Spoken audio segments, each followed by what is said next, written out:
So hello mga kahabi, welcome back sa aking channel. Andito tayo ngayon uli sa aking aviary. Magandang umaga mga kahabi, walang ulan, makakatuyo tayo ng mga sampay natin. So mga kahabi, kamusta? Dito na naman tayo sa Timonera Aviary. Kamusta kayo?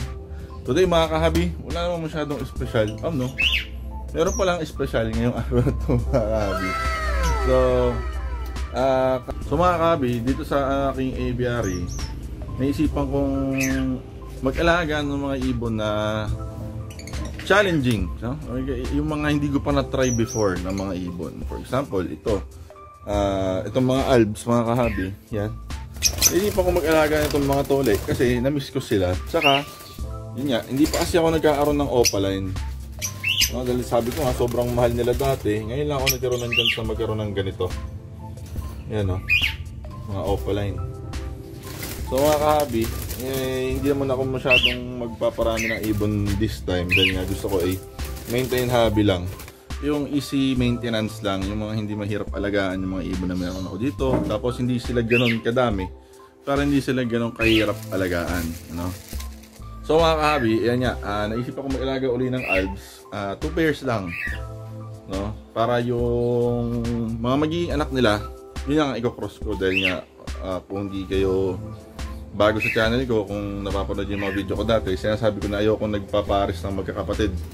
Hindi ko siya practice mga kabi, no? Dahil sa aking beliefs. Pero hindi ko naman kinokondem yung mga nagpapares ng magkakamag-anak na ibon, no? Ako naman, speaking from my perspective, speaking from my point of view, hindi ko yun practice, no? So mga kabi, ang bahala ko sana alagaan yung mga easy lang i-maintain, no? Mga maliliit lang na ibon. Yan, yung mga hindi ganun kalalaking high maintenance, no? Napakadali lang alagaan. So mga kabi, una sa lahat, ito, mapapansin nyo, kakatil na lang uli yun nandito. Yan, dalawang kakatil ko na lang uli nandito. Yan, binalik ko na kay Parang Pido yung mga ibon niya. Mga Indian Ringer kasi mga kahabi, medyo kasi sila medyo mailap. So parang kada lalapit ako, lagi silang nagwawala, parang lagi silang nai-stress. So binalik ko na kay Parang Pido, no? Tapos tinira ko tong kakatil ko na dalawa. Ayan, dahil ayan, yung mga alaga ko dati. Dahil gusto ko rin tong kakatil ito, dahil humuho nito yung makak na ito, sumisipol. So dati mga kahabi, kung maalala nyo sa vlog ko, yung birthday ko dati, 2020 yata yun, naregaluhan ako ng asawa ko ng zebra finch mga kahabi. Bilan niya ako ng 2 pairs na zebra finch. Tapos nagtry ako mag-alaga ng zebra finch. Tapos kaso parang hindi ko masyado natutukan dahil nga na-overpower siya dahil ang dami ko talagang alaga na parakit nung time na yon mga kahabi, no? So ngayon, more on tatry kong alagaan yung mga gusto ko lang, kasi gusto ko lang talaga ako yung mga challenging para sa akin. This time mga kahabi, yung mga gusto kong alagaan yung mga maliliit lang, tapos yung mga vibrant colors. Yan, gaganda na kulay. Tapos yung dito yung opaline din dito. Yan, di ba gaganda na kulay, bright. So mga kahabi, itong opaline na to, dito siya galing sa pula na zesto box. Yan. So na-unbox na natin siya, nakita nyo na. Dito naman mga kahabi, meron tayong panibagong zesto box. Dilaw naman siya this time mga kahabi. So ano kaya ang nilalaman nitong zesto box na to? So mga kahabi, meron akong mabuting kaibigan, si Paring Roy, Trinidad. So bird keeper din si Paring Roy mga kahabi. Galing siya matagal siya nag-ibon ng parakit, no? So ano rin si Roy mahilig din siya mag-explore sa mga mutations, sa mga genetics. These past few years, ang inalagaan naman ni Paring Roy, mga finches naman. So marami siyang variety ng finches, no? Kaya sasabi ko sa kanya galing yung zebra finch ko dati. Tapos, nabanggit ko kay parang yun. Sige, parang gusto kong matry mag-alaga ng zebra finch. Kaso, hindi ako confident na maaalagaan ko siya na mabuti. So, sabi ni paring Roy, pahiramin daw muna niya ako ng 2 pair. Tapos, let's see kung mahihiyang ba ako or not. O kung let's see kung anong pag-aalaga ng finches, mga kabi, no? So, itong itong species ng finch na to, mga kabi, gandang-ganda talaga ako dito dati na. Do ayoko siyang alagaan kasi naririnig ko medyo maselan niya daw siya alagaan.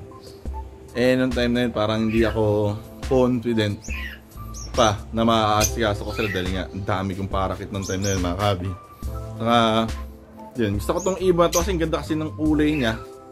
Gusto kasi sa ibon, mga kabi, maraming kulay sa katawan eh. Ayoko nung medyo mapusyaw, ayoko nung white, no? Kumbaga sa perso, ayoko nung mga blue series, same din sa mga fisher, ayoko nung blue series. Mas gusto ko yung makulay, no? Mas gusto ko yung matingkad. Kahit hindi ganoon kaganda yung value nila kasi yun nga, sa pag-iibon, pansin ko dati, lalo na nag-alps ako, mas binavalue nila, mga kahabi, yung mga white beak, yung mga blue mutations. So, kaya ako dito, para mas, nung nag-alaga ako ng parakit, doon ko na-realize na mas maganda nga kapag yung ibon, kung hindi ka naman into sales, no, kung hindi mo naman habol ay magbenta dahil sa demand, no, enjoy mo lang. So ako, ay enjoy ko yung mga bright colors, mga kabi. So sabi ko kay parang Roy, pahiramin daw niya ako ng So sabi ni parang Roy, hiramin ko na muna yung finches niya, try ko, then let's see kung ano mangyayari from here on, no. So yung breed or yung species, mga kahabi, ng finches na hiniram ko ay siguro may clone na kayo, mga kahabi, yung mga makukulay na finch. So ito siya, mga kahabi, ayan, Golden Finch, mga kahabi. Sobrang ganda kasi tingnan nyo, yung zebra finch ay itong Golden Finch, mga kahabi, tingnan nyo, para kang tumingin ng sapin-sapin. May yellow, may purple, may black, may blue, may green, no? So ang ganda niya, mga kahabi. Ang ganda sa mata. Tapos ito, sa kabila, meron tayong 2 pairs pala, yung pinahiram ni parang Roy sa atin. Ayan. Meron tayo ditong white-breasted na pair. Ayan, ang ganda, mga kahabi, oh. Dilaw yung sa may lower body. Sa breast ay puti. Yung likod niya mayroong green.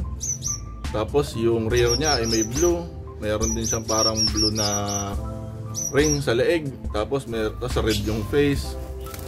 Ganda, oh. Tapos ang liit lang, mga kahabi. Yung maganda. Ay, naririnig sila. Sila yung sumuhuni, mga kahabi. Ang ganda rin ang tunog niya kasi tunog talaga ng nature. Yung tunog na sipol talaga. Ayan. So sila yung mga bago nating alaga rito sa aviary, mga kahabi. Yan, Golden Finch. Medyo may kamahalan lang din ng Golden Finch, kaya medyo ayoko munang mag-dive masyado dito sa species na ito, no? Medyo hindi mo siya sobrang mahal, pero kung ikukumpara mo siya sa ibang mga finches, parang yung presyo niya hindi nagbabago. Parang wala masyadong factors na nakaka-apekto sa sa presyo, sa pagbaba or steady lang, no? Ayan, mga kahabi, ganda, oh. Ay, ganda na setup, mga kahabi, na-enjoy ko talaga ito, kinikilig niya ako, eh. Yan, isang double cage, mga kahabi, nilaan ko para lang sa kanila talaga. Yan, oh. Ito rin kabila. Yan, para lang sa kanila yan. 2 pairs, ayan, kagaya sinabi ko. Dito sa baba, mag-aalaga ako 2 pair ng African lovebirds, yung eye-ring. Tapos dito sa taas, mag-aalaga ako ng finches. Yan. So, ang plano ko, mga kahabi, magdadagdag pa ako ng isa pang pair ng cage. Yan, hanggang max lang ako ng 6. Either mag-aalaga ako ng local budgie, kasi lang din ang kaya ng budget ko. Hindi ko kaya bumili ng mga imported budgie. Either maglalagay ako ng 2 pang cage sa taas, tapos aanuhan ko ng mga local budgie pero mag-good size, or tatry ko kung depende, kasi medyo in love ako ngayon, mga kahabi, sa sa Golden Finch. So, ewan ko kung dadagdagan ko yung Golden Finch natin or ibang species ng finch. Kasi parang natutuwa ako dun sa mga kabi, yung sa tunog ng zebra finch. Kasi yung tunog ng zebra finch para siyang tunog bibe. Quack, quack, quack. Ganun yung tunog niya. So, nakakita na ako sa kanya. So, pwede gusto ko rin matry mag-alaga ng zebra finch ulit. Pero yung yung normal mutation lang, hindi yung marami kasing mga mutation ang zebra finch. So may mga high end, may mga mid, tapos mayroong mga low mutation lang, yung mga basic lang. So yun lang yung yung bala kong alagaan kasi parang ang sarap, parang ang idea ko kasi mga kawi, parang gusto kong magkaroon ng flight. Medyo malaki-laking flight, pero hindi naman yung walk-in. Gusto kong magkaroon ng flight na puro finches. Yun nandun. Parang gandang tignan pag yung finch. Parang ganda pag pag puro finch yung alaga. Ako yun lang yung ko ngayon eh. Yun yung pork ko ngayon mga kahabi. Dati ang gusto ko, mga parakeet. Ngayon ang pork ko naman, mga makukulay na ibon. Yung mga maliliit lang. Yan. So, easy to maintain lang. Dahil maliit sila, hindi sila ganun kalakas kukonsumo ng patoka. Yan. Tapos, pero syempre hindi ibig sabihin nun hindi natin sila aalagaan ng mabuti. Yan. Mga golden finch. Ganda. Ganda. Ito pag eye candy talaga mga kahabi, sarap tignan. Yun. So, yun lang ang plano ko muna sa ngayon. Bala ko magdagdag pa ng 2. Marami pa naman tayong cages dun sa likod eh. Dami to. Ayun, dami pa tayong mga cage dyan. Mga pwedeng gamitin. So, tingnan natin. Pero hindi na tayo kagaya ng dati na sobrang dami ng alagang ibon. Ang hirap na i-maintain, no? Na lang tayo ngayon? Tamang hobby na lang, no? Talagang pagmamasdan lang natin sila. Hindi tayo kukuha ng mga hard to maintain na ibon. Ganda ng tunog mga hobby, oh. Sipol talaga eh.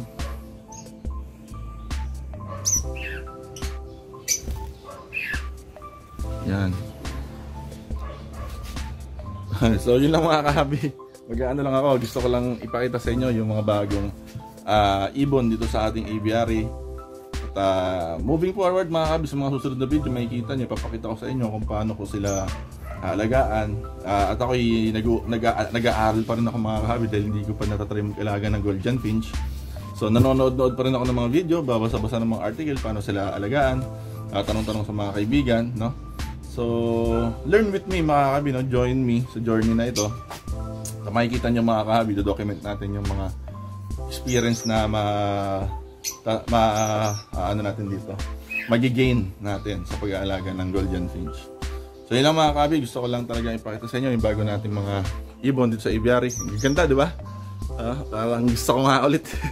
Parang gusto ko bumili na eh. Parang gusto ko bumili na. So, shoutout nga pala kay Sir Mini Fincher. Rin si Sir, nag-YouTube din, no? So tingnan niyo yung channel niya kay Sir Mini Fincher, Mini Aviary, no? Check niyo yung channel niya. Gaganda rin ng mga alaga niya, mga finches, mga canaries. So check that out, no? Kasi yun yung napanood kong video. Shoutout sa inyo, sir. Kayo po yung video na napanood ko na na-inspire ako para mag-push sa akin. May idea na kasi ako talaga na gusto ko na talagang mag-alaga gusto ko matry mag-alaga ng golden finch. Yun nga lang, parang walang push, no? So nung napanood ko yung video sa channel niya, nung napadpad ako sa channel niya, sir, na parang na-solidify yung yung kagustuhan ko na gusto ko talaga mag-alaga ng finch. So dito tayo ngayon mga kabi sa kabaitan ni Paring Roy. Pinahiram niya tayo ng 2 pair, no? Testing the waters. Yan. So, try natin mga kahabi. Sana swertehin. Sana maparami natin sila. So, I guess yun lang mga kahabi.